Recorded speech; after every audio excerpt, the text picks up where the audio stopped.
Avez-vous déjà eu l'impression d'être complètement seul dans vos luttes, que personne ne comprend le poids que vous portez? Imaginez un instant, vous êtes dans un labyrinthe sombre.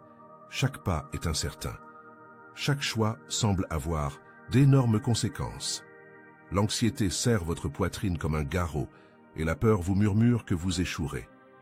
C'est peut-être votre cas en ce moment, coincé entre des décisions difficiles, portant des soucis que personne d'autre ne voit, vous réveillant au milieu de la nuit avec des pensées qui ne s'arrêtent pas. Mais que diriez-vous si je vous disais qu'il existe une vérité si profonde, si transformatrice, qu'elle peut complètement changer la façon dont vous affrontez chaque instant de ce labyrinthe? Une vérité qui non seulement allège le fardeau, mais éclaire le chemin à suivre. La vérité est la suivante.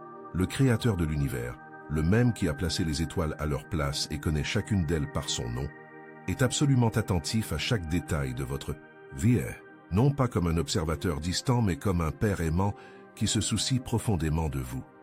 Aujourd'hui, plongeons ensemble dans les eaux profondes de cette vérité, non pas pour trouver des réponses superficielles, mais pour découvrir une base inébranlable qui peut vous soutenir à travers les tempêtes les plus féroces de la vie. Avant de continuer, j'aimerais vous demander de laisser un like sur cette vidéo si cette intro a touché quelque chose en vous. Cela nous aide à partager ce message avec davantage de personnes qui ont besoin de l'entendre. Et si vous n'êtes pas encore abonné à la chaîne, pensez à le faire pour recevoir plus de contenu qui peut transformer votre cheminement de foi.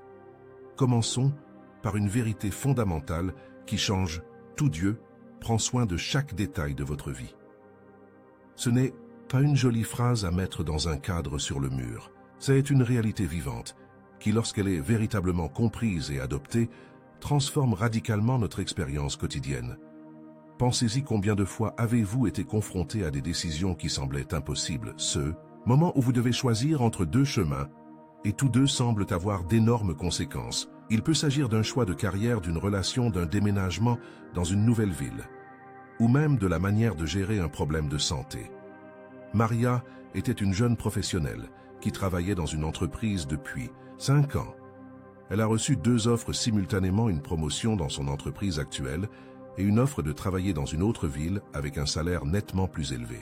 La décision semblait impossible. Elle a prié, demandé conseil, pesé le pour et le contre, mais l'anxiété ne cessait de grandir. « Et si je fais le mauvais choix ?» se demandait-elle constamment. Cette peur de faire des erreurs est l'une des plus grandes sources d'anxiété dans nos vies. Nous vivons avec la pression constante de devoir prendre la décision parfaite, comme si tout notre avenir dépendait uniquement de nos choix. Mais la vérité libératrice est que Dieu est intimement impliqué dans chaque détail de votre vie, et cela change complètement l'équation. Dans Matthieu 10:29-31, Jésus dit quelque chose de fascinant. « Ne vendons pas 2 moineaux pour un sou, et pourtant pas un d'eux ne tombe à terre sans la volonté de votre Père. Même vos cheveux sont tous comptés. N'ayez donc pas peur, vous valez plus que beaucoup de moineaux. » Arrêtez-vous et réfléchissez à cela un instant. Le Créateur de l'univers qui gère les galaxies et soutient le cosmos tout entier est si attentif aux détails qu'il sait quand un petit moineau tombe au sol. Et encore plus extraordinaire, il a compté chaque cheveu sur sa tête. Il ne s'agit pas simplement d'une hyperbole poétique. C'est Jésus qui révèle la nature de la sollicitude de Dieu, une sollicitude qui est à la fois cosmique et microscopique. Il gouverne l'univers et en même temps suit les moindres détails de votre vie. Lorsque Marie a finalement compris cette vérité, que Dieu prenait soin d'elle de 2 manières, son anxiété a commencé à s'atténuer. Elle a réalisé qu'elle n'était pas seule face au poids de cette décision, que sa vie ne serait pas ruinée si elle choisissait le mauvais chemin. Que Dieu soit avec elle, la guidant, ouvrant et fermant des portes, utilisant même des défis pour sa croissance. Finalement, Maria a choisi de rester dans son entreprise actuelle, se sentant en paix avec sa décision. 3 mois plus tard, l'entreprise, qui avait fait l'offre alléchante, est tombée en crise financière et a licencié plusieurs employés nouvellement embauchés. Ce qui semblait être l'opportunité parfaite aurait été un désastre pour elle. Cette histoire illustre une vérité profonde. Dieu voit ce que nous ne pouvons pas voir. Il sait ce que nous ne pouvons pas savoir. Et ses soins s'étendent au-delà de notre horizon limité. Mais peut-être vous dites-vous, « C'est bien beau, mais comment puis-je vraiment croire que Dieu prend soin de moi Quand tant de choses difficiles arrivent, quand mes prières semblent rester sans réponse, quand la vie prend des tournants que nous n'aurions jamais choisis. Ce sont des questions valables et importantes. La réalité est que faire confiance à Dieu ne signifie pas que la vie sera parfaite ou exempte de difficultés. Cela signifie que même dans les moments les plus sombres, nous ne sommes pas abandonnés. Cela signifie qu'il y a un objectif plus grand à l'œuvre même, lorsque nous ne pouvons pas le voir. Le psalmiste exprime cette tension dans le psaume 82, verset 11, « Je dis à Dieu mon rocher, pourquoi m'as-tu oublié? Pourquoi devrais-je aller, en deuil opprimé par l'ennemi? Pourquoi es-tu si abattu, ô mon âme? Pourquoi es-tu si troublé au-dedans de moi? Mets ton espoir en Dieu, car je le louerai encore, il est mon sauveur et mon Dieu. » Voyez l'honnêteté de ce passage. Le psalmiste se sent oublié, opprimé, triste. Il ne nie pas ses sentiments. Mais ensuite, il parle à sa propre âme, se rappelant la plus grande vérité. Mets ton espoir en Dieu. C'est le chemin de la foi authentique, reconnaître nos véritables luttes, tout en s'accrochant à la plus grande vérité de la sollicitude de Dieu. Lorsque nous intériorisons véritablement que Dieu prend soin de chaque détail de notre vie, plusieurs transformations commencent à se produire. La peur de faire des erreurs diminue, car nous savons que nous ne sommes pas seuls dans nos décisions. L'anxiété concernant l'avenir perd son pouvoir, parce que nous avons confiance que Dieu est déjà là préparant le chemin. Les déceptions et les pertes, même si elles sont toujours douloureuses, ne nous définissent pas et ne nous vainquent pas, car nous savons qu'elles ne sont pas la fin de l'histoire. Nous développons une plus grande sensibilité pour percevoir la main de Dieu, agissant dans les petits miracles de la vie quotidienne. Ces coïncidences, qui ne sont pas des coïncidences, les rencontres fortuites qui changent tout. Les portes qui s'ouvrent, tout se ferme exactement au bon moment. Carlos était un homme d'affaires qui a tout perdu dans une crise économique. Son entreprise a fait faillite, ses économies ont disparu et il s'est retrouvé à vendre sa voiture et sa maison pour payer ses dettes. Où est Dieu dans tout ça? Se demanda-t-il amèrement.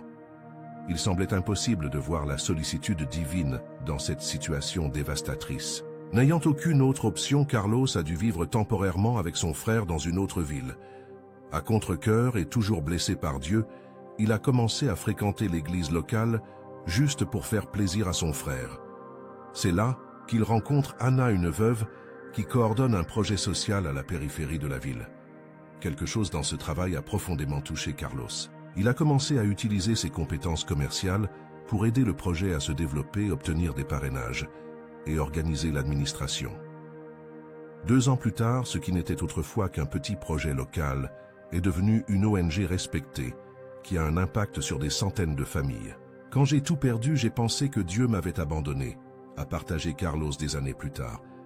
Je ne pouvais pas voir au-delà de ma douleur, mais maintenant je réalise qu'il me redirigeait vers un but bien plus grand que ce que j'avais imaginé.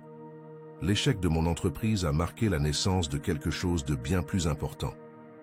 C'est la réalité de la sollicitude de Dieu, elle ne suit souvent pas notre scénario, mais elle a toujours un but plus grand en vue, comme le dit Ésaïe 5:5-5-89. « Car mes pensées ne sont pas vos pensées, et vos voix ne sont pas mes voix, dit l'Éternel. Autant les cieux sont élevés au-dessus de la terre, autant mes voix sont élevées au-dessus de vos voix, et mes pensées au-dessus de vos pensées. » L'invitation qui nous est adressée à tous aujourd'hui est la suivante. Pouvons-nous abandonner le contrôle illusoire que nous pensons avoir sur nos vies et faire confiance aux soins parfaits de Dieu? Pouvons-nous être assurés que même lorsque nous ne comprenons pas ce qui se passe, il fait en sorte que chaque détail soit pour notre bien et pour sa gloire? Cette confiance ne se développe pas du jour au lendemain. Elle se cultive jour après jour à mesure que nous choisissons de voir la main de Dieu dans notre histoire et de nous accrocher à ses promesses, même dans les moments de doute. Maintenant que nous comprenons que Dieu prend soin de chaque détail de notre vie, nous devons explorer ce que signifie répondre à cette attention avec une confiance totale. Dans Proverbe 356, nous trouvons l'un des passages les plus connus et en même temps les plus stimulants de la Bible. « Confie-toi en l'Éternel, de tout ton cœur et ne t'appuie pas sur ta sagesse. Reconnais-le dans toutes tes voies et il aplanira tes sentiers. » Ce passage contient une merveilleuse promesse, Dieu rendra nos sentiers droits. Imaginez ceci, le Créateur de l'univers s'engage à guider vos pas, à aligner votre chemin, à diriger votre voyage. Quelle garantie extraordinaire! Mais notez, que cette promesse est assortie de 3 conditions interconnectées. Premièrement, fais confiance au Seigneur de tout ton cœur, pas avec une partie du cœur, pas seulement le dimanche ou en temps de crise, de tout mon cœur. Faites entièrement confiance. Deuxièmement, ne vous appuyez pas sur votre propre intelligence. Reconnaissez les limites de votre perception, de votre logique, de votre capacité à comprendre la situation dans son ensemble. Troisièmement, dans toutes tes voies, reconnais le Seigneur. Pas seulement dans l'Église ou dans les activités spirituelles, mais dans tous les aspects de la vie, travail, relations, décisions financières, choix de divertissement, conversation, pensée. Ces 3 conditions révèlent une vérité fondamentale. Une confiance totale exige un abandon total. Paul était un jeune homme intelligent et ambitieux qui a grandi dans l'Église, mais a gardé sa foi séparée de ses ambitions professionnelles. Dieu prend soin de mon âme et je prends soin de ma carrière, était sa devise tacite. Il était chrétien le dimanche, mais du lundi au vendredi, ses décisions étaient guidées exclusivement par la logique du marché et le désir de réussite. Lorsque l'opportunité d'une promotion qui impliquerait des pratiques éthiquement douteuses s'est présentée, Paolo s'est retrouvé face à un dilemme. Pour la première fois, il ressent clairement le conflit entre son christianisme compartimenté et l'abandon total que Dieu lui demande. C'est le combat de beaucoup d'entre nous. Nous voulons avoir la sécurité de savoir que Dieu guide notre chemin, mais nous sommes réticents à abandonner le contrôle total. Nous voulons que Dieu redresse nos chemins, mais nous insistons pour dessiner la carte nous-mêmes. La véritable confiance en Dieu n'est pas un sentiment vague ou une croyance théorique. Il s'agit d'une perte de contrôle quotidienne, consciente et souvent coûteuse sur nos vies. C'est reconnaître que la sagesse de Dieu, même lorsqu'elle semble contredire notre logique, est infiniment supérieure à la nôtre. Joseph d'Égypte illustre cette confiance. Vendu comme esclave par ses propres frères faussement accusés et injustement emprisonné, il avait toutes les raisons de remettre en question la sollicitude de Dieu. Pourtant, à travers chaque circonstance, Joseph a continué à reconnaître le Seigneur, confiant qu'il y avait un dessein plus grand à l'œuvre. Cette confiance inébranlable le préparait pour le moment où Dieu le ferait sortir de prison et le placerait au palais, le positionnant pour sauver des nations entières de la famine, y compris la famille même qu'il avait trahie. Le voyage de Joseph illustre une vérité paradoxale. Lorsque nous abandonnons le contrôle à Dieu, nous ne perdons pas notre vie, nous trouvons la vie pour laquelle nous avons été créés. Comme Jésus l'a enseigné, car celui qui veut sauver sa vie la perdra, mais celui qui perdra sa vie à cause de moi la trouvera.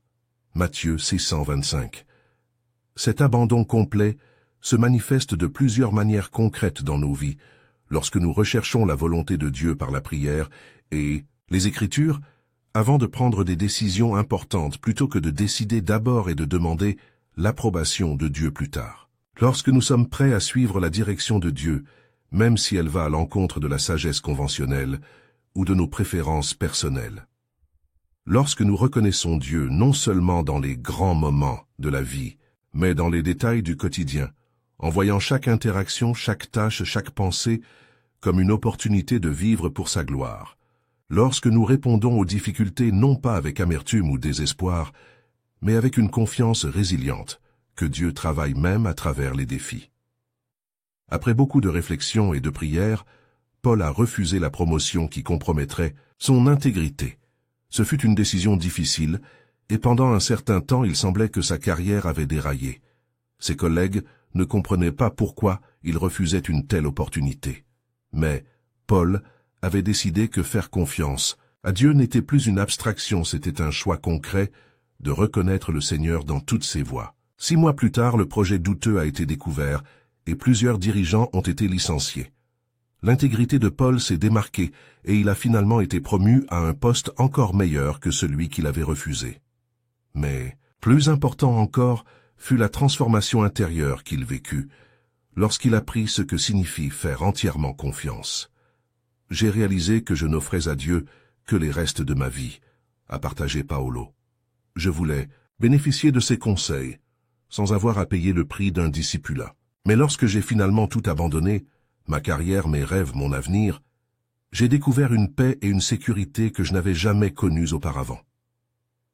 La promesse que Dieu rendra nos chemins droits ne signifie pas que le chemin sera toujours facile ou sans obstacle. Cela signifie que sous sa direction, notre chemin aura un but, un sens, et nous mènera finalement à une destination meilleure que celle que nous pourrions imaginer nous-mêmes. Nous explorons des vérités profondes qui peuvent complètement transformer notre façon de vivre. Si ce contenu touche votre cœur, ne le gardez pas pour vous.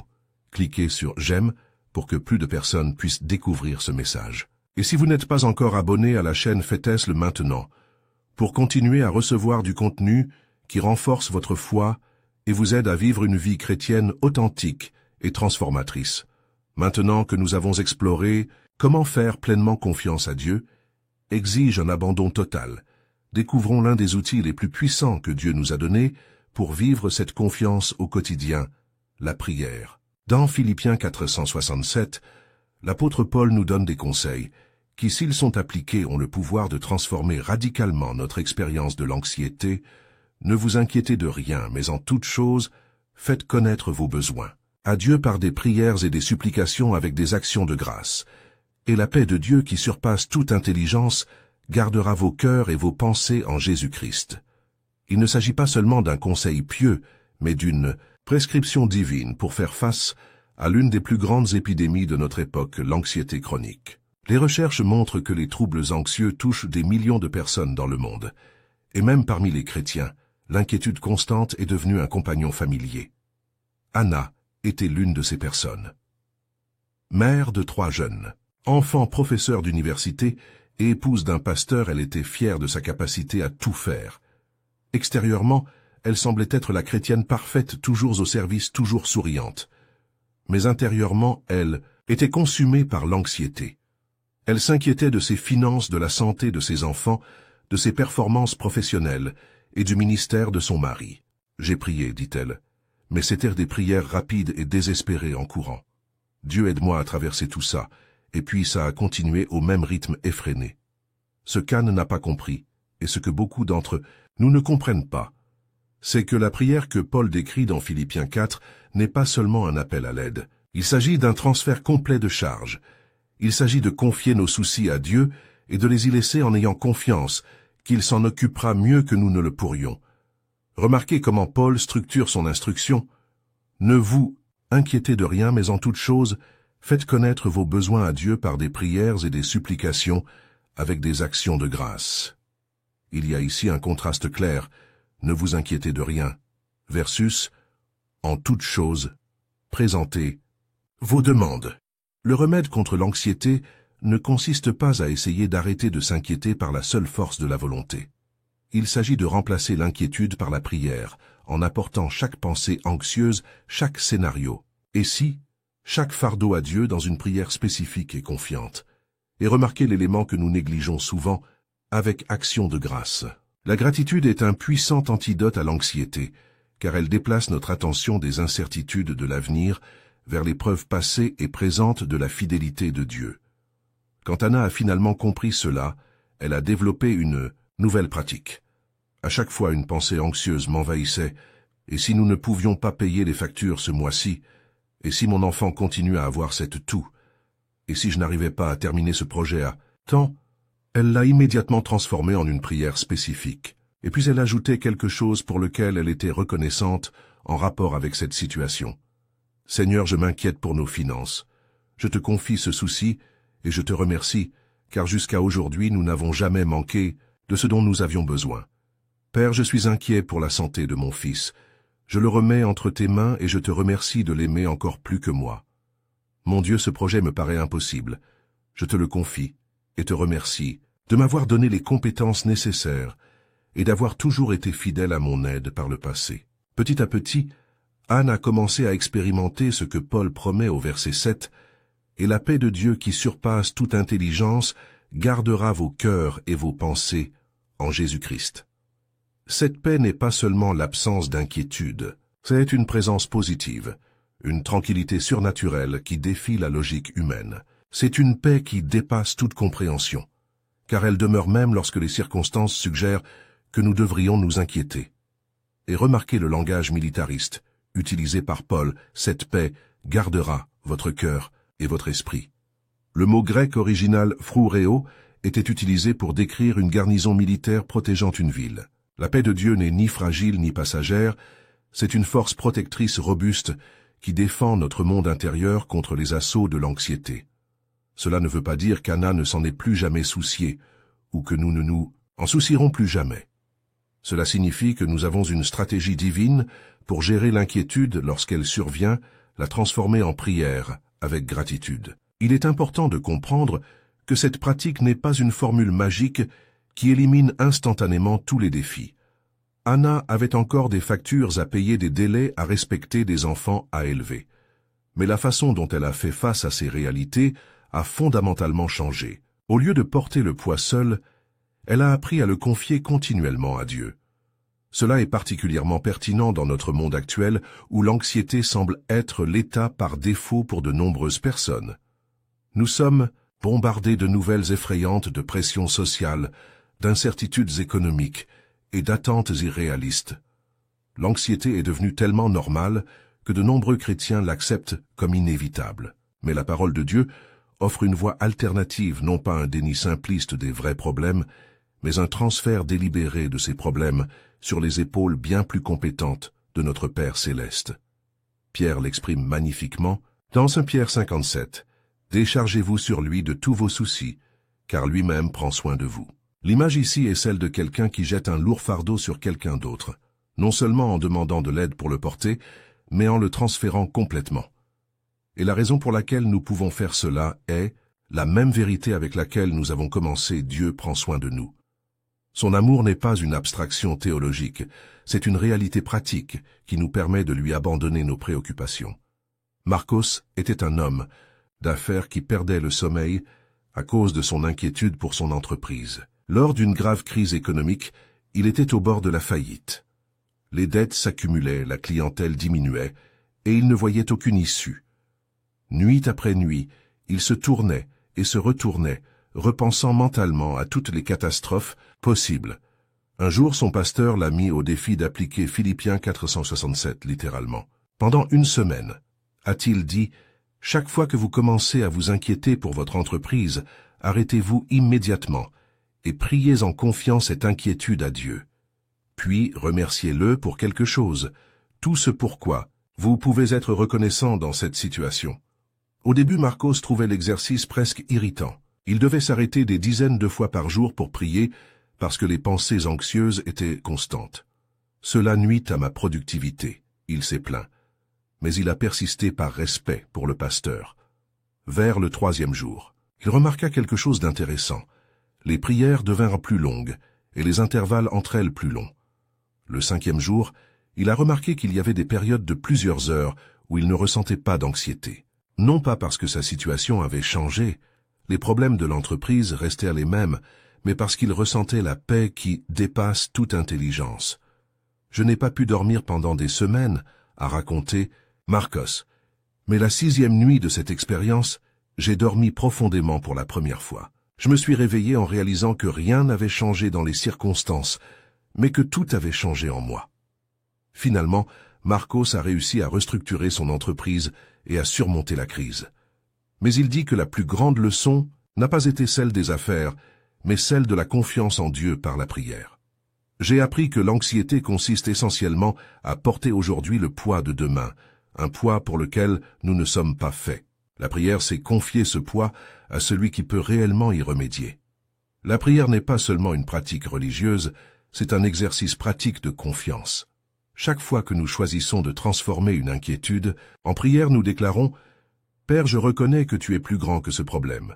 J'ai confiance que tu as le pouvoir et la sagesse de gérer cela mieux que moi. » C'est la clé pour surmonter l'anxiété, non pas une élimination magique des difficultés, mais un transfert continu et confiant de celles-ci entre les mains compétentes de notre Dieu. Après avoir exploré comment la prière remplace l'anxiété, examinons maintenant de plus près l'une des plus grandes sources d'inquiétude pour de nombreuses personnes, les besoins matériels. Dans ce domaine, Jésus nous offre un enseignement révolutionnaire qui, s'il est vraiment compris, transforme complètement notre perspective. Dans Matthieu 6,25, Jésus fait une déclaration surprenante « C'est pourquoi je vous dis, ne vous inquiétez pas pour votre vie de ce que vous mangerez, ni pour votre corps de quoi vous serez vêtu. La vie n'est-elle pas plus que la nourriture et le corps plus que le vêtement? Pour apprécier l'impact de cet enseignement, nous devons comprendre le contexte. Jésus ne s'adresse pas à des gens riches et privilégiés qui ont tout garanti. Il s'adresse aux gens ordinaires de la Palestine du 1er siècle, dont beaucoup vivent dans la pauvreté et travaillent jour après jour pour mettre de la nourriture sur la table.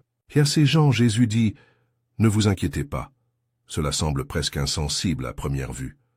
Comment peut-on ne pas se soucier de besoins aussi fondamentaux que la nourriture et les vêtements? Ces inquiétudes ne sont-elles pas tout à fait justifiées? Mais ce que Jésus fait est quelque chose de profondément révolutionnaire. Il remet en question l'idée selon laquelle nos vies sont définies par nos possessions et notre consommation. La vie n'est-elle pas plus que la nourriture et le corps plus que le vêtement, il demande.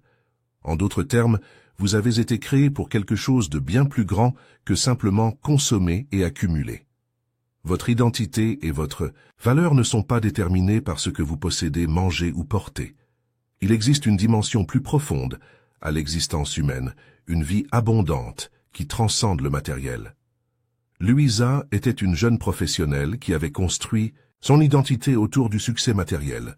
Son mantra tacite était « Je suis ce que j'ai ». Chaque promotion, chaque augmentation de salaire, chaque nouvelle acquisition lui donnait un sentiment temporaire de valeur et de sécurité. Mais cette sécurité était toujours éphémère. Juste après avoir acheté une nouvelle voiture, elle planifiait déjà la prochaine mise à niveau. Après avoir renouvelé sa garde-robe, elle a rapidement ressenti le besoin de plus de pièces de la nouvelle collection. C'était un cycle sans fin de désir d'acquisition et d'insatisfaction. J'étais constamment anxieuse, a-t-elle avoué. J'avais envie de gagner plus, d'acheter plus, de paraître prospère aux yeux des autres. Et paradoxalement, plus je réussissais, plus j'étais anxieux, craignant de tout perdre. C'est précisément à ce genre d'anxiété que Jésus s'adresse, la préoccupation constante des besoins et des désirs matériels qui nous maintient dans un état d'agitation perpétuelle. Jésus poursuit son enseignement dans Matthieu 6:30, en utilisant des exemples puissants tirés de la nature. « Regardez, les oiseaux du ciel, ils ne sèment ni ne moissonnent, et ils n'amassent rien dans des greniers, et votre Père céleste les nourrit. Ne valez-vous pas plus qu'eux? Qui de vous, par ses inquiétudes, peut ajouter une seule heure à sa vie? Pourquoi vous inquiétez-vous au sujet des vêtements? Regardez les lits des champs, ils croissent. Ils ne travaillent, ni ne filent. Et pourtant, je vous dis que Salomon, même dans toute sa splendeur, n'était pas vêtu comme l'un d'eux. Si Dieu habille ainsi l'herbe des champs qui vit aujourd'hui et qui demain sera jetée au four, ne vous vêtira-t-il pas à plus forte raison, gens de peu de foi? La logique de Jésus est claire et puissante.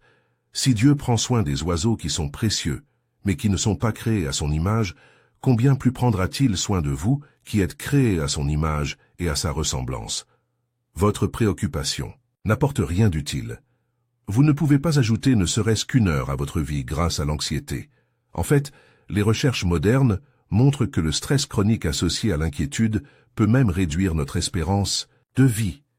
Si Dieu habille les lys des champs, fleurs éphémères, une plus grande beauté que Salomon dans toute sa gloire royale, à combien plus forte raison prendra-t-il soin de vos besoins?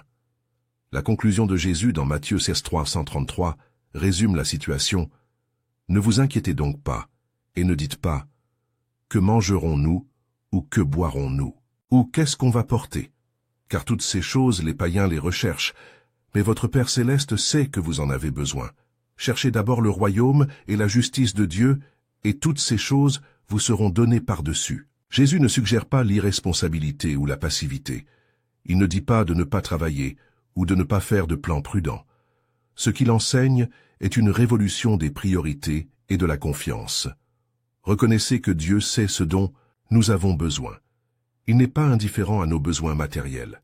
Remettez les choses dans leur ordre. Cherchez d'abord le royaume de Dieu et sa justice. Faites de la connexion avec Dieu et ses desseins la priorité absolue dans la vie.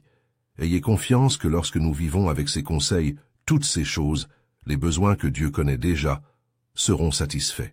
Lorsque Louisa a commencé à prendre cet enseignement au sérieux, sa vie a profondément changé. Elle n'a pas abandonné sa carrière ni déménagé dans un monastère, mais il a commencé à redéfinir le succès et le but de sa vie. J'ai réalisé que je vivais dans une course effrénée, que je comparais toujours, que je voulais toujours plus, a-t-elle expliqué. j'ai commencé à me demander qu'est-ce qui compte vraiment? Qu'emporterais-je si je devais tout abandonner? Quel genre de personne est-ce que je veux être au-delà de ce que je possède? Peu à peu, Louisa a commencé à réorienter sa vie autour des valeurs du royaume. La générosité au lieu de l'accumulation, la simplicité au lieu de l'excès, la gratitude au lieu de la comparaison.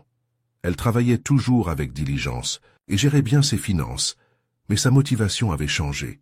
Le travail est devenu un moyen de servir les autres et de glorifier Dieu, et non pas seulement un moyen d'accumuler davantage. Le changement le plus surprenant, a-t-elle confié, a été la diminution de l'anxiété. Lorsque j'ai cessé d'identifier ma valeur à mes biens, lorsque j'ai commencé à croire que Dieu prendrait soin de moi, quelles que soient les difficultés financières, j'ai connu une liberté que je n'avais jamais connue auparavant. C'est la libération que Jésus offre. Non pas une promesse de richesse matérielle comme certains l'enseignent à tort, mais quelque chose de bien plus précieux, la liberté de la tyrannie des possessions, de l'anxiété constante concernant les besoins et les désirs, et de l'identification de notre valeur à ce que nous avons ou consommons. Dans un monde où nous sommes constamment bombardés de messages nous disant que nous avons besoin de plus pour être heureux, que notre identité est liée à ce que nous possédons, et que nous ne pouvons jamais en avoir assez, l'enseignement de Jésus est radicalement contre-culturel. Il nous invite à une vie de simplicité confiante, où nous cherchons d'abord son royaume et faisons confiance à son soin pour tout le reste. Il est important de noter cependant que cet enseignement n'est pas une formule magique qui garantit la prospérité matérielle. Les chrétiens fidèles du monde entier et tout au long de l'histoire ont été confrontés à des difficultés matérielles, à la pauvreté et même à la faim. Paul lui-même a écrit « Je sais être dans la pauvreté et je sais être dans l'abondance. J'ai appris à être content en toutes circonstances, soit que j'ai faim, soit que j'ai l'abondance, soit que je sois dans l'abondance. » Philippiens 4:12. Ce que Jésus promet n'est pas une vie libre de besoins matériels, mais une vie libre de la tyrannie de l'anxiété liée à ses besoins, une confiance inébranlable que Dieu connaît nos besoins et prendra soin de nous, quelles que soient les circonstances. Pedro, un jeune missionnaire en service dans une région extrêmement pauvre d'Afrique, a découvert cela de manière puissante. Il avait quitté une carrière prometteuse et un style de vie confortable pour travailler avec des enfants orphelins. Au cours des premiers mois, la transition a été douloureuse. Les conditions étaient difficiles, les ressources rares, et il y avait des jours où la nourriture était limitée. Il y a eu des moments où j'ai remis en question ma décision, a admis Pedro. Je me suis souvenu de mon réfrigérateur toujours rempli à la maison, de mon appartement confortable, de mon salaire garanti, et je me suis demandé, ai-je fait le bon choix? Mais au fil du temps, Pierre a commencé à expérimenter ce que Jésus enseignait. J'ai réalisé que même avec beaucoup moins qu'avant, j'étais plus heureuse et plus en paix. J'ai vu comment Dieu pourvoyait exactement à nos besoins, souvent de manière inattendue. Un jour, alors que nos provisions commençaient à s'épuiser, un camion d'aide perdu est arrivé dans notre village. Une première. Plus profondément, Peter a découvert que son identité et sa valeur n'étaient pas liées au confort matériel qu'il avait laissé derrière lui.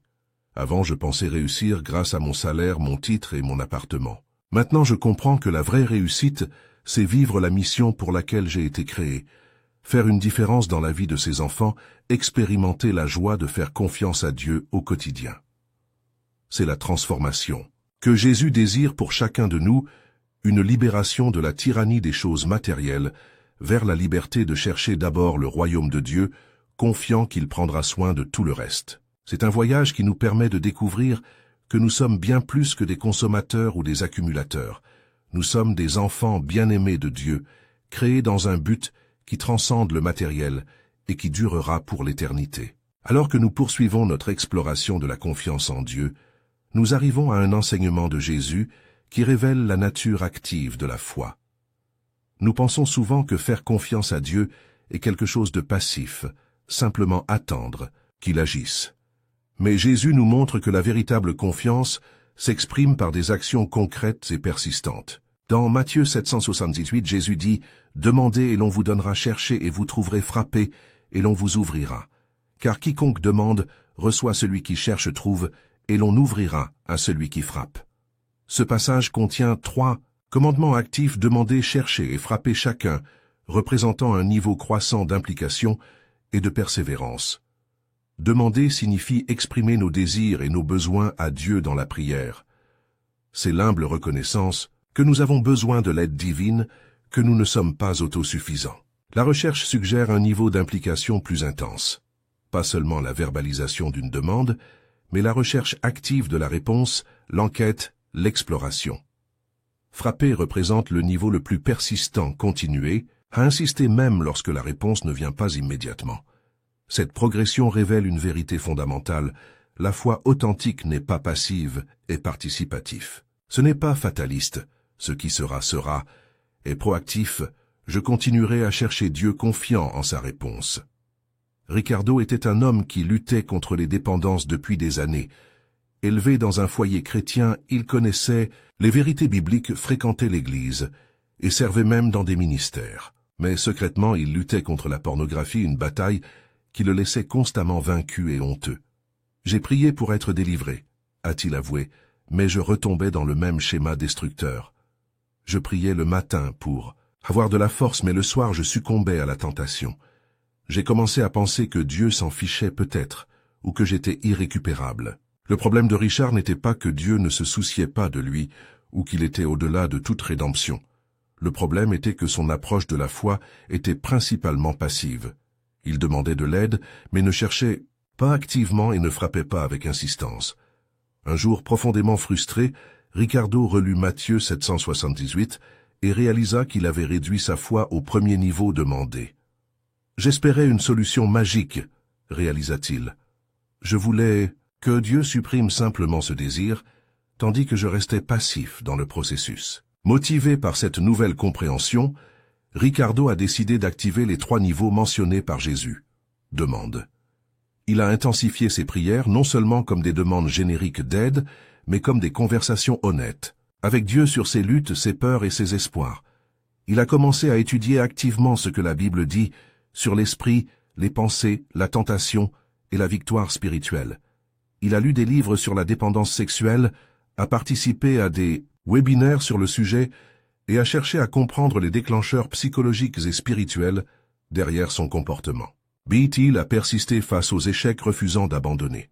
Il a rejoint un groupe de soutien où il pouvait être transparent et responsable. Il a installé des filtres Internet, trouvé un mentor et radicalement changé ses habitudes pour éviter les situations tentantes. La transformation ne s'est pas faite du jour au lendemain, a confié Ricardo, mais après des mois de demandes de recherche et de coups persistants, j'ai commencé à vivre une délivrance que je n'avais jamais connue auparavant. J'ai compris que Dieu avait toujours voulu me libérer, mais qu'il attendait ma participation active au processus. C'est la dynamique que Jésus enseigne. Dieu n'est pas un magicien cosmique qui résout simplement nos problèmes d'un coup de baguette, tandis que nous restons des spectateurs passifs. C'est un Père aimant qui nous invite à participer activement au chemin de la transformation. Dans la parabole de la veuve persistante, Luc 1818, Jésus souligne l'importance de prier toujours et de ne pas se décourager. Il raconte l'histoire d'une veuve qui a continué à frapper à la porte d'un juge injuste jusqu'à ce qu'il lui accorde enfin justice. Jésus conclut, « Dieu ne fera-t-il pas justice à ses élus qui crient à lui jour et nuit? Les fera-t-il attendre? Je vous le dis, il leur fera justice, et bientôt. » Le problème n'est pas que Dieu soit comme un juge réticent, qui a besoin d'être convaincu de nous aider. Au contraire, le contraste est puissant. Si même un juge injuste répond finalement à la persistance, combien plus notre Père aimant répondra-t-il à nos demandes persistantes? La question cruciale que Jésus soulève à la fin de la parabole est « Mais quand le Fils de l'homme viendra, trouvera-t-il la foi sur la terre ?» En d'autres termes, il recherche des personnes qui continuent à demander, à chercher et à frapper, qui persistent dans une foi active, même lorsque la réponse semble tarder. Cette persistance n'est pas une manipulation spirituelle, ni une tentative de forcer la main de Dieu. C'est l'expression d'une confiance inébranlable que Dieu est bon qu'il entend et qu'il répondra au moment parfait et de la manière parfaite. Jésus renforce cette certitude dans Matthieu 7,911. « Lequel de vous, si son fils lui demande du pain, lui donnera une pierre, ou s'il lui demande un poisson, lui donnera un serpent? Si donc méchant comme vous l'êtes, vous savez donner de bonnes choses à vos enfants, À combien plus forte raison votre Père qui est dans les cieux donnera-t-il de bonnes choses à ceux qui les lui demandent? C'est une assurance puissante. Dieu non seulement répond, mais répond avec ce qui est vraiment bon pour nous. Parfois, cela signifie que la réponse sera différente de ce que nous avons demandé, non pas parce que Dieu est indifférent à nos désirs, mais parce qu'il voit au-delà de notre horizon limité et sait ce dont nous avons vraiment besoin. Mariana était une jeune femme célibataire qui priait avec ferveur pour une relation spécifique. Elle avait rencontré un homme à l'église qui semblait parfait. Ils partageaient la même foi, avaient des intérêts similaires, et il y avait une attirance mutuelle. Pendant des mois, elle a demandé, cherché et frappé dans la prière certaine que cette relation était la volonté de Dieu pour sa vie. Lorsque le garçon a commencé à sortir avec quelqu'un d'autre, Mariana a été dévastée. « J'ai tout fait correctement », a-t-elle déploré. « J'ai demandé, j'ai cherché, j'ai frappé. Pourquoi Dieu n'a-t-il pas répondu ?» 3 ans plus tard, Mariana a compris. Le garçon pour lequel j'avais prié s'est avéré être contrôlant et violent dans la relation qui a suivi. Entre-temps, elle a rencontré quelqu'un qui l'appréciait profondément et qui partageait sa passion pour le ministère, quelque chose que le premier homme n'avait jamais montré. Je réalise maintenant que Dieu ne me refusait pas quelque chose de bon, réfléchit Mariana. Il me protégeait et me préparait à quelque chose de meilleur. Il a exaucé mes prières, mais pas de la manière à laquelle je m'attendais. Cela révèle une autre dimension de la promesse de Jésus. Lorsque nous demandons, cherchons et frappons, Dieu répond toujours, mais comme un père sage, et non comme un génie dans une bouteille qui exauce simplement les vœux. Parfois la réponse, tiens, parfois c'est pas encore. Parfois c'est, j'ai quelque chose de mieux pour toi. Les 3 verbes, au présent continu, demander, chercher, frapper, suggèrent également une relation continue, et pas seulement des transactions. Occasionnelles. Jésus ne décrit pas une formule magique pour obtenir ce que nous voulons. Il nous invite à une relation dynamique avec un Père qui sait ce dont nous avons besoin et qui veut nous donner le meilleur. C'est là la beauté de la foi active. Nous n'essayons pas seulement d'obtenir des bénédictions d'un Dieu réticent. Nous participons à une relation vivante avec un Père aimant qui se réjouit de nous donner de bons cadeaux et qui nous invite à participer activement au processus. En approfondissant notre compréhension de la nature de Dieu et de sa volonté de répondre lorsque nous lui faisons confiance, nous trouvons une promesse puissante dans le psaume 34:47. Les justes crient et l'Éternel entend. Il les délivre de toute leur détresse. Cette déclaration du psalmiste David, qui a connu intimement la souffrance et la délivrance, révèle une vérité fondamentale sur la façon dont Dieu réagit lorsque nous nous tournons vers lui dans les moments difficiles. Remarquez la progression, les justes crient, le Seigneur entend et les délivre. Il y a ici un mouvement clair de notre besoin désespéré à la réponse divine culminant dans la délivrance. Premièrement, les justes crient. Le mot « crier » suggère bien plus qu'une prière informelle ou une demande de routine. Il s'agit d'un cri venant du plus profond de l'âme, expression d'un besoin authentique et urgent. C'est une reconnaissance sincère que nous avons désespérément besoin d'une intervention divine. Il est significatif que ce soit les justes qui crient. Il ne s'agit pas de personnes parfaites ou sans défaut, mais de personnes qui sont en bonne relation avec Dieu par la foi, de personnes qui reconnaissent leur dépendance à son égard et cherchent à vivre selon ses voies. Alors le Seigneur les entend. Il ne s'agit pas d'une écoute passive, mais d'une attention active et compatissante. Le Dieu de l'univers incline son oreille à nos cris. Il n'enregistre pas seulement nos paroles. Il comprend les émotions qui se cachent derrière eux, les larmes qui les accompagnent, les peurs et les espoirs inexprimés. Enfin, il les délivre de toute leur détresse. Le mot « délivrer » signifie sauver, libérer, sauver d'une situation difficile ou dangereuse. Et remarquez la portée « tous vos problèmes ». Pas seulement certains, pas seulement ceux faciles. À résoudre, mais tous. Thomas était un homme de 45 ans qui avait bâti une carrière réussie dans le monde de l'entreprise. Extérieurement, il semblait tout avoir: un poste de direction, une reconnaissance professionnelle, une stabilité financière. Mais intérieurement, il luttait contre une profonde angoisse dont peu de gens avaient connaissance. « J'ai souffert de crises de panique invalidantes », a partagé Thomas. Cela a commencé subtilement, une oppression thoracique, lors d'une réunion importante, une soudaine poussée d'anxiété lors d'une prise de parole en public. Mais progressivement, ils sont devenus plus fréquents et plus intenses. J'en suis arrivé au point où je pouvais à peine sortir de chez moi sans avoir l'impression d'être sur le point de mourir. Thomas a cherché une aide médicale et psychologique, a pris des médicaments, a essayé des techniques de respiration et de méditation. Certaines choses ont aidé temporairement, mais l'angoisse revenait toujours. Le plus dur, a-t-il admis, c'était d'être un chrétien engagé, un responsable de l'Église. Je me sentais comme un imposteur. Comment pouvais-je parler de la paix du Christ alors que j'étais constamment terrorisé? Comment pouvais-je témoigner de la délivrance de Dieu alors que j'étais moi-même en prison? Une nuit désespérée, Thomas tomba littéralement à genoux à côté de son lit. Ce n'était pas une prière élaborée ou théologiquement sophistiquée, c'était un cri rauque avec des larmes et des sanglots. « Mon Dieu, je n'en peux plus. S'il te plaît, aide-moi. S'il te plaît, libère-moi de ce tourment. » Ce qui s'est passé ensuite n'était pas un miracle instantané ni une guérison spectaculaire. Il n'y avait aucune lumière dans le ciel ni aucune voix audible. Mais Thomas décrit un sentiment de présence et de paix qu'il n'avait jamais éprouvé auparavant, une profonde certitude que Dieu avait entendu et agissait. Dans les jours et les semaines qui ont suivi, Thomas a continué à rechercher un traitement médical et une thérapie.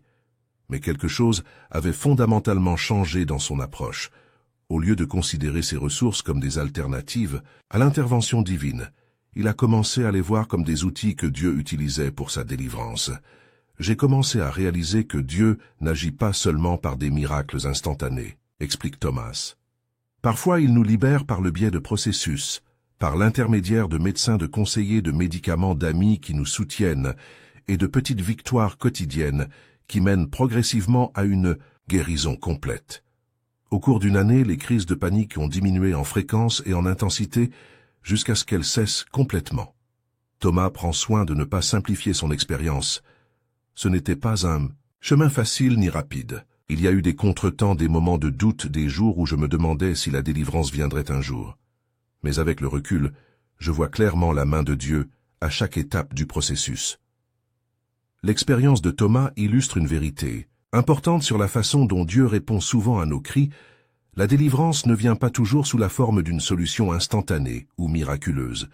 Parfois cela passe par un processus, un chemin de guérison que Dieu trace pour nous. Cette compréhension est cruciale, car de nombreux chrétiens sont déçus lorsqu'ils ne trouvent pas de solution immédiate à leurs problèmes après avoir prié. Ils crient, et lorsque la délivrance ne vient pas instantanément, ils concluent que Dieu ne les a pas entendus ou qu'il ne s'en soucie pas. Mais le témoignage des Écritures et l'expérience d'innombrables croyants à travers l'histoire montrent que Dieu travaille de différentes manières et dans un timing parfait. Parfois, il enlève la source de la détresse, d'autres fois, il nous donne la force de le supporter, d'autres fois, encore, il transforme l'angoisse elle-même en un chemin de croissance et de témoignage. L'apôtre Paul lui-même illustre cette réalité. À 3 reprises, il a supplié le Seigneur de lui ôter l'écharde dans la chair, une affliction non spécifiée qui le tourmentait. La réponse de Dieu n'a pas été d'enlever l'épine, mais de promettre une grâce suffisante. « Ma grâce te suffit, car ma puissance s'accomplit dans la faiblesse. » 2 Corinthiens 129. Paul n'a pas été libéré de la source de son angoisse, mais il a été libéré de l'idée qu'il avait besoin d'en être libéré, pour faire l'expérience de la puissance et de la grâce de Dieu. C'était une forme de libération différente, mais tout aussi puissante. La promesse du psaume 34:117 reste vraie, Dieu entend et délivre.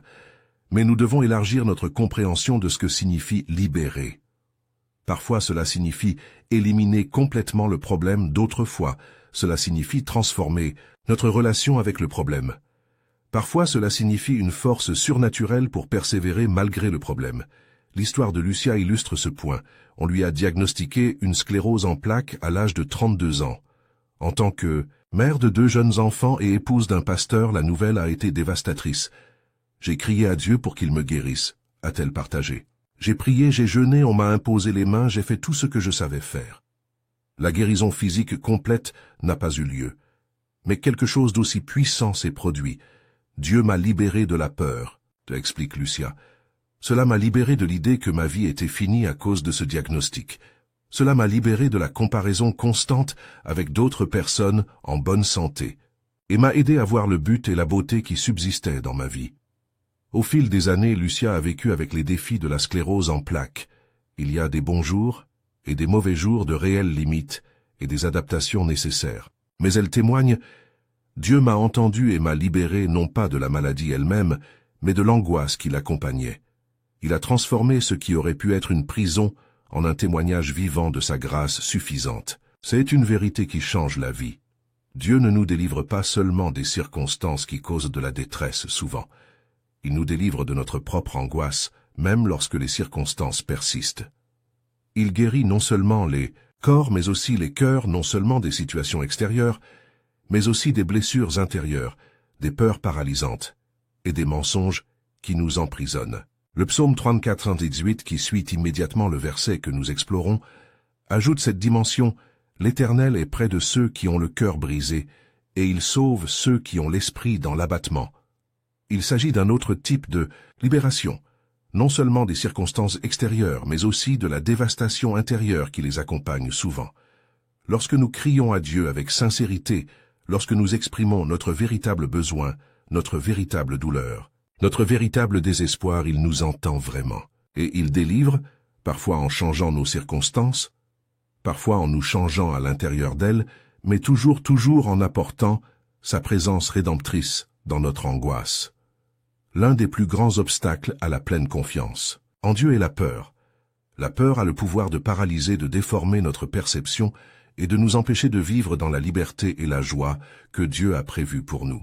Mais la Bible présente un puissant antidote à la peur, la présence vivante de Dieu avec nous. Dans Ésaïe 45:10, nous trouvons l'une des promesses les plus réconfortantes de toute l'Écriture: « Ne crains donc rien, car je suis avec toi. Ne sois pas effrayé, car je suis ton Dieu, je te fortifie, et je t'aide, je te soutiens de ma droite victorieuse. » Dans ce verset, Dieu offre 5 assurances spécifiques, qui, lorsqu'elles sont véritablement comprises et acceptées, ont le pouvoir de désarmer complètement la peur. Je suis avec toi, l'assurance de la présence divine, je suis ton Dieu, la garantie d'une relation personnelle, je le fortifierai, l'assurance de la puissance divine dans notre faiblesse, je t'aiderai, l'assurance de l'assistance divine, je te soutiendrai de ma droite victorieuse. L'assurance du soutien divin. Ce ne sont pas seulement de belles paroles pour nous faire sentir mieux temporairement. Ce sont des déclarations de réalité spirituelle qui peuvent complètement transformer notre expérience de la peur. Anna était une jeune femme talentueuse qui rêvait d'utiliser sa voix pour la gloire de Dieu. Depuis son enfance, elle chantait dans la chorale de l'église et recevait des éloges pour son don. Mais quand il s'agissait de chanter en solo devant la congrégation, elle était paralysée par la peur. « Mon cœur battait la chamade, mes mains devenaient froides et tremblaient, et ma voix se brisait », a-t-elle décrit. Même si j'aimais chanter et que je sentais que Dieu m'appelait à utiliser ce don, la peur était plus forte. La peur d'Anne n'était pas seulement une appréhension passagère, c'était une force débilitante qui l'empêchait de vivre pleinement l'appel de Dieu. Et c'est précisément le genre de peur dont parle Ésaïe 45:10. Le contexte de ce verset est significatif. Dieu parle au peuple d'Israël à une époque de grande incertitude et de grande vulnérabilité. Ils étaient confrontés aux menaces de nations puissantes et à la perspective de l'exil. La peur n'était pas irrationnelle, était basée sur des dangers réels et des menaces tangibles. Cependant, Dieu ne minimise pas leurs craintes, ni ne suggère qu'ils n'ont aucune raison d'être inquiets. Au lieu de cela, il offre quelque chose de bien plus puissant que l'absence de danger, l'assurance de sa présence. « N'aie pas peur, car je suis avec toi. » C'est la première et la plus fondamentale garantie, la présence de Dieu. La vérité transformatrice n'est pas qu'il n'y a aucune raison d'avoir peur, mais que nous ne sommes pas seuls dans nos luttes. Le Créateur de l'univers, Dieu Tout-Puissant, est avec nous. Alors que Josué se préparait à la tâche monumentale de conduire le peuple d'Israël vers la terre promise après la mort de Moïse, Dieu répéta cette même assurance 3 fois. « Comme j'ai été avec Moïse, ainsi je serai avec toi, je ne te délaisserai point, et je ne t'abandonnerai point. Sois fort et courageux. L'Éternel ton Dieu sera avec toi dans tout ce que tu entreprendras. » Josué 159. Pour Joshua comme pour beaucoup d'entre nous, la peur n'était pas irrationnelle. Il était sur le point de conduire une nation entière vers une terre inconnue, d'affronter des nations puissantes, et de prendre la place immense de Moïse. Leur crainte était fondée sur la réalité. Mais la présence de Dieu avec lui a complètement changé l'équation. La deuxième assurance approfondit la première, « N'aie pas peur car je suis ton Dieu ». Ce n'est pas n'importe quelle présence qui est avec nous. C'est le Dieu même de l'univers en relation, personnel avec nous. Remarquez les mots « votre Dieu ». C'est la langue de l'alliance, de l'engagement, de la relation intime. Le Dieu qui a fait cette promesse n'est pas un observateur distant ou une force impersonnelle. Il est le Dieu qui a choisi d'entrer en relation avec nous. Les trois assurances suivantes décrivent comment ce Dieu personnel agit en faveur de ceux qui lui font confiance. Je te fortifierai. Dieu n'est pas seulement avec nous. Il nous donne sa propre force lorsque la nôtre nous fait défaut. Paul l'a profondément vécu lorsqu'il a écrit « C'est pourquoi à cause de Christ je me plais dans les faiblesses, dans les outrages, dans les calamités, dans les persécutions, dans les détresses. Car lorsque je suis faible, c'est alors que je suis fort. » 2 Corinthiens 1210, je t'aiderai. Dieu intervient activement en notre faveur. Il n'est pas un spectateur passif de nos luttes, mais un participant actif qui œuvre pour notre bien. Je te soutiendrai de ma main droite victorieuse. L'imagerie ici est puissante. Dieu nous tient fermement, nous soutient de sa main, victorieuse, la main qui a déjà remporté la victoire. Nous ne nous battons pas pour gagner, nous nous appuyons sur quelqu'un qui a déjà gagné. Anna, la jeune chanteuse, paralysée par la peur, a finalement atteint un point de désespoir où elle a réalisé qu'elle ne pouvait pas surmonter sa peur par la seule force de sa volonté. Dans un moment de prière sincère, elle s'est complètement abandonnée. « Seigneur, je ne peux pas y arriver seule. Si tu veux que j'utilise ce don, tu vas devoir me donner ta force, car la mienne est partie. » Cet abandon lui a permis d'expérimenter la vérité d'Ésaïe 4:110. Elle n'a pas été instantanément guérie de sa peur. Elle ressentait encore de la nervosité et de l'anxiété avant de chanter. Mais il commença à expérimenter quelque chose de nouveau, la présence de Dieu, au milieu de la peur. « J'ai commencé à prier ce verset avant chaque représentation, » a partagé Anna.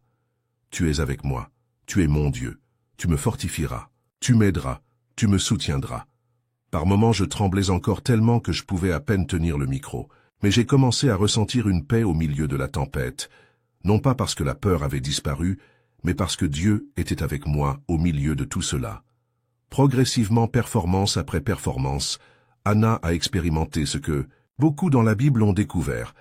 La présence de Dieu ne supprime pas immédiatement toutes les circonstances qui causent la peur, mais elle transforme notre expérience dans ces circonstances. David exprime cette réalité dans le célèbre psaume 234, « Même si je marche dans la vallée de l'ombre de la mort, je ne craindrai aucun mal, car tu es avec moi, ta houlette et ton bâton me rassurent. » Notez que David ne dit pas « Je ne marcherai jamais dans la vallée de l'ombre de la mort, parce que j'ai confiance en Dieu. » Il reconnaît la réalité des vallées sombres et des endroits dangereux, mais il déclare « Je ne craindrai aucun danger. » Pourquoi? Car tu es avec moi. C'est la transformation qu'Anna a commencé à vivre. J'ai appris que la confiance n'est pas l'absence de peur, a-t-elle réfléchi.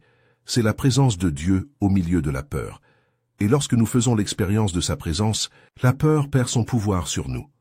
Aujourd'hui, Anna dirige le ministère de louange dans son église et aide d'autres musiciens à surmonter leur propre peur. Je suis encore nerveuse parfois, admet-elle, mais j'ai appris que l'antidote à la peur n'est pas le courage humain ou la confiance en soi, c'est la confiance dans la présence réelle de Dieu avec moi à chaque instant. C'est la vérité libératrice pour tous ceux qui luttent contre la peur. Nous n'avons pas à affronter nos difficultés seuls.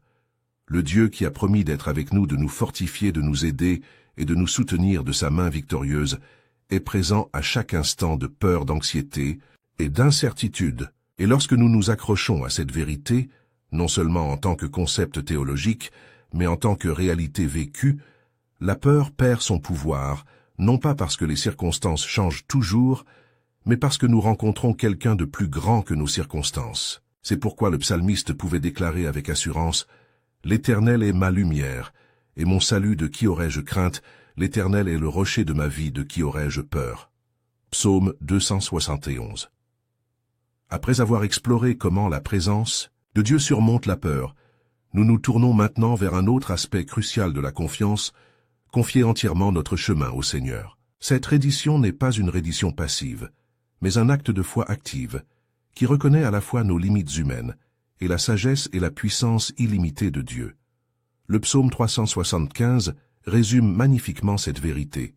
Recommande ton sort à l'Éternel, confie-toi en lui, et il agira. Ce passage contient une puissante séquence en 3 parties, qui révèle le processus complet de la confiance. Recommande ton sort au Seigneur. L'acte de transfert délibéré, faites-lui confiance. L'attitude continue de confiance, et il agira. La promesse d'une réponse divine. Commençons par examiner ce que signifie remettre son sort au Seigneur. Le mot hébreu traduit par délivrer véhicule l'idée de faire rouler quelque chose loin de soi et sur quelqu'un d'autre. C'est une image concrète du transfert de poids, retirer un fardeau de vos propres épaules et le placer sur les épaules plus fortes de quelqu'un d'autre. Notre chemin englobe tous nos décisions, nos projets, nos relations, notre carrière, notre santé, nos finances, notre avenir, nos soucis, nos rêves. S'engager envers Dieu signifie lui transférer consciemment la responsabilité ultime de tous ces domaines, non pas de manière négligente ou irresponsable, mais en reconnaissant humblement que sa sagesse et sa puissance sont infiniment supérieures aux nôtres. Pedro, un homme d'affaires de 50 ans, a dû faire face à une crise qui lui a profondément appris le sens de cette reddition. Au fil des années, il a bâti une entreprise prospère employant plus de 100 personnes. Leur identité et leur sens de la valeur étaient profondément liés au succès de l'entreprise. Lorsqu'une crise économique a frappé son industrie, Pedro s'est battu de toutes ses forces pour sauver l'entreprise. Il travaillait 80 heures par semaine, investissait ses économies personnelles, renégociait des contrats, réduisait les coûts. Il faisait tout ce que sa considérable expérience et son intelligence lui suggéraient. Mais malgré tout leur effort, la situation a continué à se détériorer. Je n'arrivais pas à dormir, se souvient Pedro.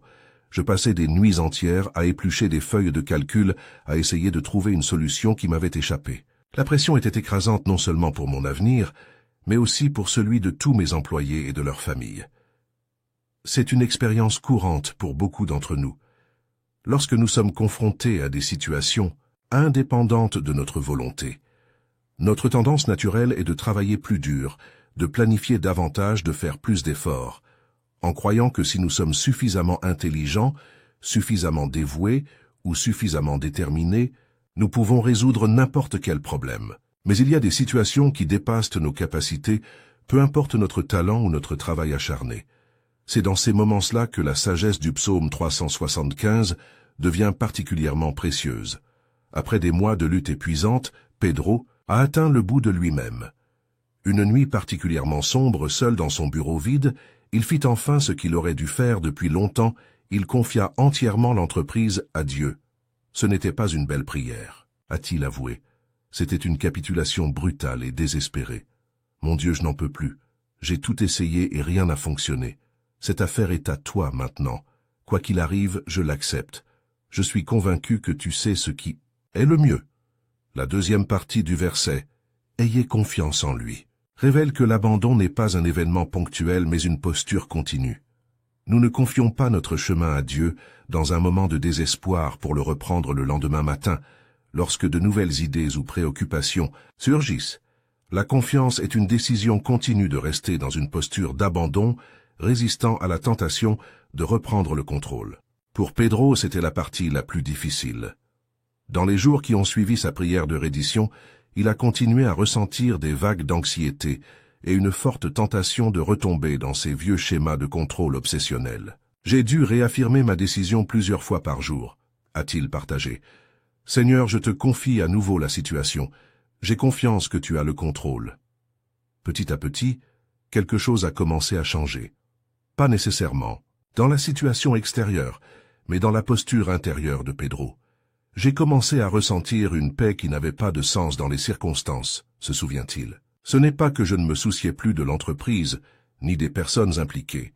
C'est que j'ai finalement compris que ce n'était pas entièrement ma responsabilité.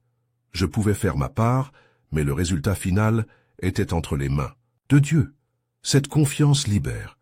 Cela ne nous dispense pas de la responsabilité de faire ce qui est en notre pouvoir, mais cela nous libère du poids écrasant de penser que tout dépend de nous. Nous pouvons travailler avec diligence, mais sans l'anxiété frénétique qui découle de la croyance que nous sommes le facteur déterminant du succès ou de l'échec. La troisième partie du verset contient la promesse glorieuse « et il agira ». Ces trois mots simples ont un pouvoir immense. Dieu n'est pas un spectateur passif de nos vies, il est un participant actif. Lorsque nous nous engageons envers lui et continuons à lui faire confiance, il agit. Il est important de noter que le verset ne précise pas exactement comment Dieu agira. Il ne promet pas que l'action de Dieu correspondra toujours à nos désirs ou à nos attentes. Cela garantit simplement que Dieu agira selon sa sagesse parfaite, son timing parfait et son dessein parfait. Pour Pierre, l'action de Dieu ne s'est pas présentée sous la forme qu'il attendait initialement. L'entreprise n'a pas été miraculeusement sauvée dans sa forme originale, mais grâce à une série de circonstances inattendues, notamment l'offre d'un concurrent de racheter l'entreprise. Pedro a trouvé un moyen de préserver les emplois de la plupart de ses employés et de transformer l'entreprise en quelque chose de plus petit, mais de plus durable. Ce n'est pas la solution que j'aurais choisie, a réfléchi Pedro. J'ai dû abandonner une grande partie de ce que j'avais construit, mais avec le recul, je vois clairement la main de Dieu dans tout cela. Il a agi non pas en éradiquant le problème, mais en m'ouvrant une voie que je n'aurais jamais trouvée seule. C'est souvent ainsi que Dieu travaille. Votre action ne résout pas toujours les problèmes, ni ne produit de résultats instantanés. Parfois, il agit en changeant les circonstances d'autrefois en ouvrant de nouveaux chemins à travers eux, et nous transformons souvent nous-mêmes dans le processus. Le psaume 37 contient plusieurs autres promesses qui complètent et développent le verset 5. Au verset 7, le psalmiste conseille « Repose-toi dans le Seigneur et espère en lui ». Il s'agit d'une extension naturelle de la confiance, la capacité d'attendre patiemment que Dieu agisse sans essayer d'imposer des solutions à notre propre rythme. Et au verset 2324, il assure « L'Éternel affermit les pas de l'homme qui prend plaisir aux voies de Dieu. S'il trébuche, il ne tombe pas car l'Éternel le tient par la main. » Quelle merveilleuse garantie! Lorsque nous confions notre chemin au Seigneur, non seulement il agit en notre faveur, mais il affermit également nos pas et nous rattrape lorsque nous trébuchons. Martha, mère célibataire de 2 adolescents, a vécu cette vérité dans une période particulièrement difficile. Après avoir perdu son emploi, elle a dû faire face non seulement à des difficultés financières, mais aussi à la terrible pression de maintenir sa famille unie et stable pendant cette période d'incertitude. En tant que mère, vous voulez protéger vos enfants de toute souffrance, a-t-elle expliqué. Quand j'ai réalisé que je ne pouvais plus payer les frais de scolarité, que nous devrions déménager dans un appartement plus petit, que les activités et les privilèges qu'il aimait tant devraient être réduits, je me suis senti complètement dévasté. Martha a lutté pendant des semaines essayant de trouver des solutions par elle-même, cachant la gravité de la situation à ses enfants et portant tout le poids seule. Finalement, après une nuit particulièrement difficile, elle a ouvert son cœur à ses enfants sur la réalité à laquelle ils étaient confrontés. Ce fut le moment le plus difficile et paradoxalement le plus libérateur, se souvient-elle. Ensemble, nous avons prié et confié notre situation à Dieu. Seigneur, voici notre chemin désormais. Nous ne savons pas ce que l'avenir nous réserve, mais nous avons confiance en ton action. Au cours des mois qui ont suivi, la famille de Martha a expérimenté ce que signifie réellement s'engager envers le Seigneur. Ils ont dû faire des changements difficiles, déménager, transférer les enfants dans des écoles publiques, ajuster radicalement leur mode de vie. Mais au cours du processus, ils ont découvert des bénédictions inattendues. Mes enfants, dont je craignais qu'ils soient rancuniers, ont fait preuve d'une force et d'une maturité que je n'avais jamais vues auparavant, a partagé Martha. Nous avons développé une proximité et une interdépendance qui n'existaient tout simplement pas lorsque les choses étaient plus faciles. Et petit à petit, d'une manière que je n'aurais jamais pu imaginer, Dieu m'a ouvert des portes, une opportunité d'emploi grâce à une rencontre fortuite, une bourse pour ma fille grâce à un programme que nous n'avions jamais envisagé auparavant, un soutien communautaire que j'étais trop fier pour solliciter auparavant. Le chemin n'a pas été facile, mais Martha témoigne. Dieu a agi non pas en éliminant tous nos problèmes comme par magie, mais en nous guidant à travers eux. Et ce faisant, il nous a donné quelque chose de bien plus précieux que le confort matériel. Il nous a donné une foi éprouvée qui nous permet de lui faire confiance par expérience et non par simple théorie. C'est la promesse qui nous est faite à tous lorsque nous nous engageons véritablement envers le Seigneur et continuons à lui faire confiance, il agira. Peut-être pas de la manière à laquelle nous nous attendons, ou au moment que nous préférons, mais avec une sagesse parfaite et un amour parfait faisant concourir toutes choses à notre plus grand bien et à sa gloire. Faire entièrement confiance à Dieu serait impossible sans l'œuvre du Saint-Esprit dans nos vies.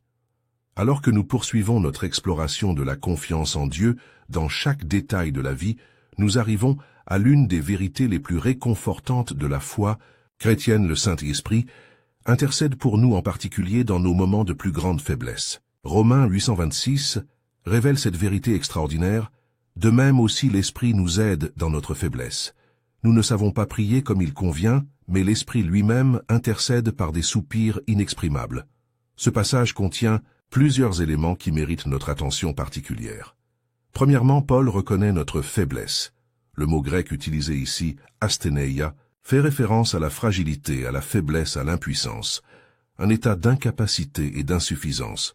Paul ne parle pas seulement de faiblesse physique, mais d'une vulnérabilité plus profonde et plus omniprésente que nous ressentons tous en tant qu'êtres humains. Il souligne en particulier une manifestation spécifique de cette faiblesse. Nous ne savons pas prier comme il faut. Il y a des moments dans notre voyage où les mots nous manquent. La douleur est si profonde, la confusion si complète, la fatigue si accablante, que nous ne pouvons même pas exprimer nos besoins devant Dieu. Lucia, une femme de 35 ans, a vécu cette réalité après la mort subite de son mari dans un accident de voiture. Au cours des premiers jours et des premières semaines après la perte, je pouvais à peine fonctionner, a-t-elle partagé. Les gens me disaient « Priez, confiez votre douleur à Dieu ». Mais en vérité, je ne savais même pas par où commencer. Les mots ne venaient pas. Mon esprit était tellement submergé par le choc et le chagrin que je ne pouvais même pas formuler des pensées cohérentes, et encore moins des prières éloquentes. Il s'agit d'une expérience courante dans les profondeurs du deuil, de la confusion ou de l'épuisement. Nous voulons prier, nous savons que nous devrions prier, mais les mots ne viennent pas. Ou bien ils viennent, mais ils semblent tellement inadéquats pour saisir la profondeur de ce que nous ressentons. C'est précisément dans ces moments d'extrême faiblesse que la promesse de Romains 8.26 devient la plus précieuse, l'Esprit nous aide. Le verbe grec utilisé ici, rinantilambanete, est extraordinairement riche. Cela transmet l'idée de quelqu'un qui prend un fardeau avec nous, qui nous aide à porter quelque chose qui est trop lourd pour que nous puissions le porter seuls. Il ne s'agit pas seulement d'une aide marginale, est une participation active à notre fardeau. Encore plus remarquable est la suite, l'Esprit lui-même intercède pour nous par des soupirs inexprimables. Quand nous n'avons pas de mots, le Saint-Esprit les a. Lorsque notre douleur, notre confusion ou notre besoin dépasse notre capacité à les exprimer, le Saint-Esprit traduit nos gémissements inarticulés en une intercession parfaite devant le Père. Remarquez la profonde intimité de ceci. Le Saint-Esprit ne se contente pas de formuler des prières bien articulées pour nous, il gémit. Il entre dans nos émotions les plus profondes, notre douleur la plus intense, notre confusion la plus déconcertante. Qu'apporte tout cela devant le Père céleste? Pour Lucia, cette vérité a finalement été révélée lors d'une nuit particulièrement sombre, 3 semaines après la mort de son mari. J'étais assise sur le sol de notre chambre, ma chambre maintenant, entourée de ses vêtements dont j'avais finalement trouvé le courage de me séparer, se souvient-elle. Le poids de la finitude de cette perte m'a frappé comme jamais auparavant. Ce serait comme ça pour toujours, il ne reviendrait jamais.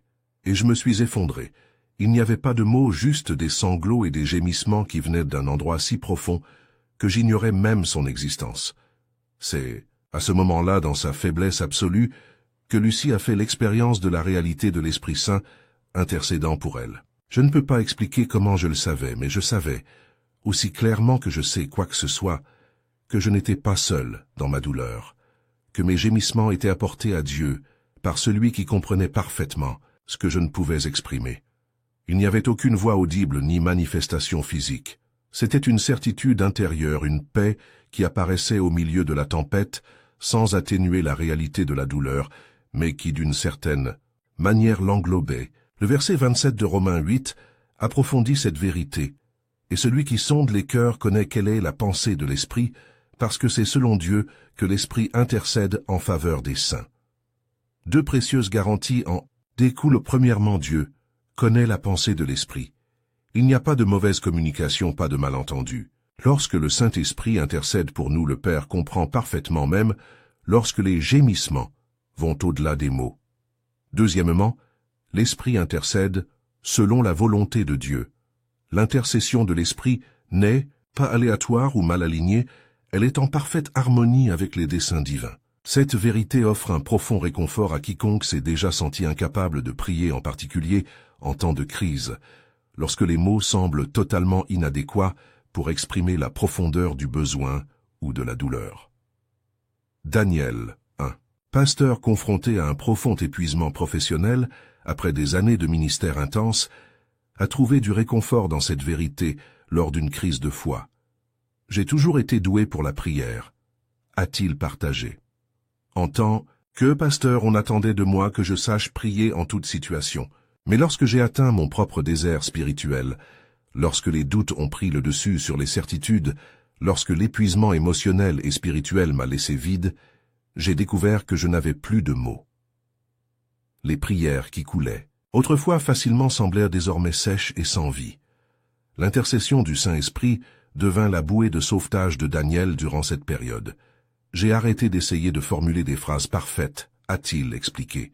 Au lieu de cela, je restais simplement assis en silence parfois, pendant des heures, conscient de ma faiblesse, de mon vide, de mon besoin, et confiant que le Saint-Esprit intercédait pour moi lorsque je ne pouvais pas intercéder pour moi-même.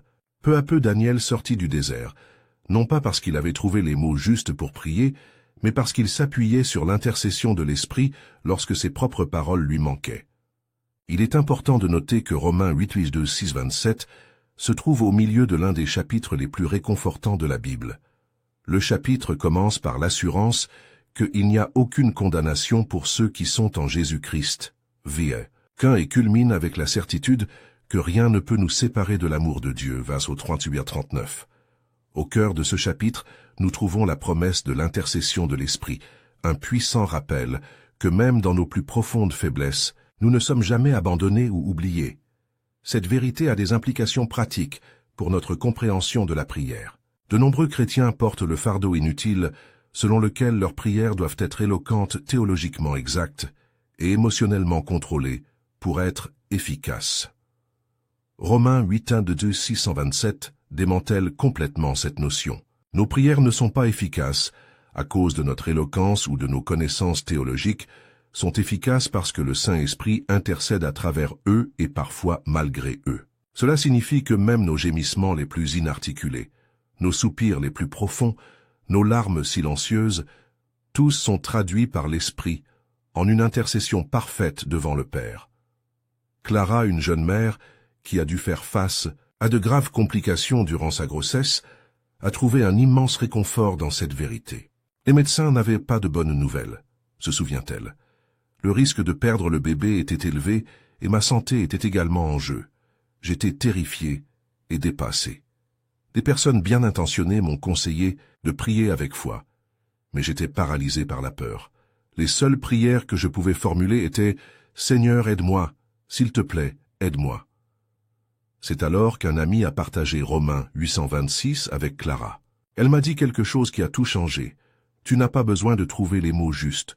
Le Saint-Esprit intercède pour toi et ton bébé par des gémissements indescriptibles. Repose-toi dans cette vérité. Clara s'est accrochée à cette promesse pendant les semaines angoissantes qui ont suivi. Quand la peur m'envahissait et que je ne pouvais plus prier, je me disais « L'Esprit prie pour moi en ce moment même, exprimant tout ce que je ne peux pas dire. » Cela me procurait une paix qui défiait les circonstances. Après plusieurs complications et un passage aux soins intensifs, Clara a donné naissance à une petite fille en bonne santé. Je ne peux pas expliquer médicalement comment tout cela s'est passé compte tenu des complications auxquelles nous avons été confrontés, a-t-elle réfléchi. Mais je sais sans l'ombre d'un doute que le Saint-Esprit intercédait pour nous, traduisant mes peurs, mes espoirs et mes besoins non exprimés en prière parfaite devant le Père. C'est la promesse extraordinaire qui s'offre à chaque chrétien dans nos moments de plus grande faiblesse.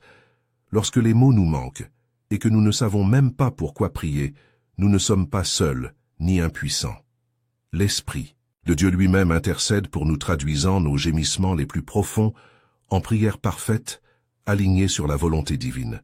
Cette vérité nous libère de la pression de prier correctement et nous invite à une honnêteté radicale devant Dieu, en apportant nos souffrances, nos confusions, nos doutes et nos besoins exactement tels qu'ils sont, en faisant confiance au Saint-Esprit pour faire la traduction parfaite. Nous arrivons au dernier sujet de notre voyage sur la confiance en Dieu, et il ne pourrait y avoir de résultat plus approprié que celui-ci. En Jésus, nous trouvons le véritable repos pour l'âme. Après avoir exploré comment Dieu prend soin de chaque détail de nos vies, comment nous nous engageons envers lui, comment le Saint-Esprit intercède pour nous, nous nous tournons maintenant vers l'invitation la plus personnelle et la plus transformatrice, qui soit l'invitation que Jésus adresse à chacun de nous pour trouver le repos en lui. Dans Matthieu 12:30, Jésus lance cette invitation extraordinaire: « Venez à moi, vous tous qui êtes fatigués et chargés, et je vous donnerai du repos. Prenez mon joug sur vous et recevez mes instructions, car je suis doux et humble de cœur, et vous trouverez du repos pour vos âmes. Car mon joug est doux et mon fardeau léger. » C'est peut-être l'une des invitations les plus convaincantes de toute l'Écriture. Jésus s'adresse spécifiquement à ceux qui sont fatigués et chargés, une description qui résonne profondément avec l'expérience humaine universelle. La lassitude à laquelle Jésus fait référence ici va au-delà de la simple fatigue physique. Le mot grec original kopiontes fait référence à l'épuisement qui résulte d'un travail acharné, d'un effort constant et d'une lutte persistante. Et chargé. Père Fortismenois évoque l'image de quelqu'un qui porte un poids écrasant, un fardeau qui dépasse sa capacité à le supporter. Qui parmi nous ne connaît pas ce type d'épuisement? La fatigue qui pénètre non seulement le corps, mais aussi l'esprit et l'âme. Le poids accumulé des responsabilités, des attentes, des soucis, des déceptions et des luttes. Le sentiment de toujours courir, toujours essayer, toujours se battre. Et pourtant ce n'est jamais assez.